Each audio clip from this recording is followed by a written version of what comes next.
ফাফা giraffe চায় না তার দাগ। এটা ফাফার গল্প। একটি দাগছাড়া জিরাফ, ও বাস করত সাভানাতে।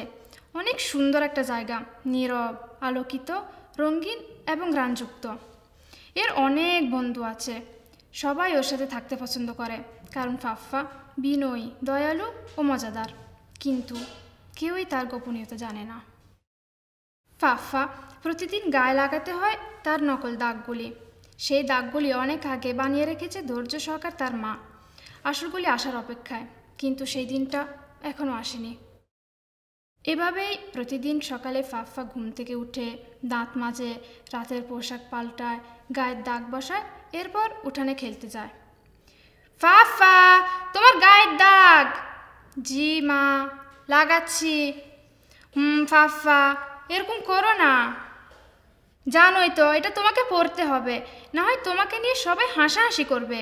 চিন্তা করে দেখো তোমার বন্ধুরা কি ভাববে যদি জানতে পারে তোমার গায়ে একটাও দাগও নেই।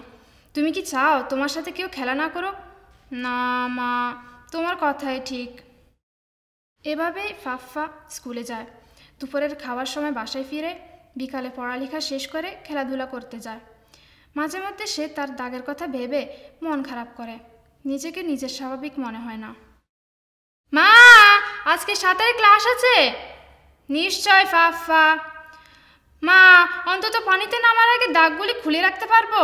ভিজে যাবে আর অসুবিধা লাগে। না ফাফা, এটা বলবা না, না খুলেই ভালো। মা, পেটে ব্যথা করে, সম্ভব না, আজকে না গেলেই ভালো হয়। ফাফা। এই সময়গুলোতেই ফাফার মন খারাপ হতো, তাকে সান্ত্বনা দেওয়া যেত না, নিজেকে খুব অস্বাভাবিক মনে হতো। একদিন ফাফা সিদ্ধান্ত নিয়েছে সে তার মন মতো করবে।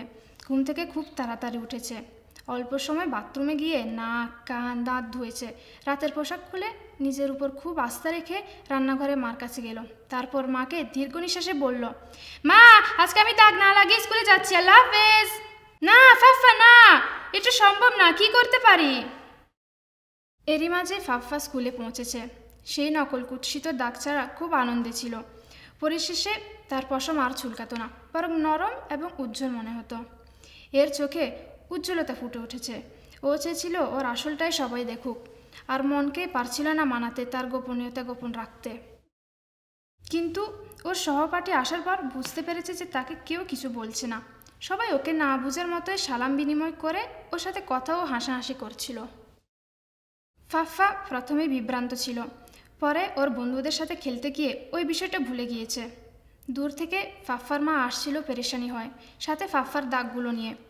এসে দেখেছে ফাফা তার বন্ধুদের সাথে খুব আনন্দে আছে। বুঝতে পেরেছে সবাই নিজের মতো থাকতে পারলেই খুশি, তাই সে বাসায় ফিরে যায়, গিয়ে ফাফার দাগগুলি চিরদিনের জন্য সিন্ধুকে রেখে দিয়েছে। ফাফা, আজ তোমার কি হয়েছে? পরিবর্তন লাগতেছে যে, বলছিল বন্ধুরা। ফাফার গায়ে শিহরে উঠেছে এবং পশম দাঁড়িয়ে গিয়েছে। এই তো বুঝতে পেরেছি, ফাফা তোমার কপালের চুল সরিয়ে রাখো, আরো সুন্দর লাগবে। চলো ক্লাসে যাই, ক্লাস শুরু হয়ে যাচ্ছে।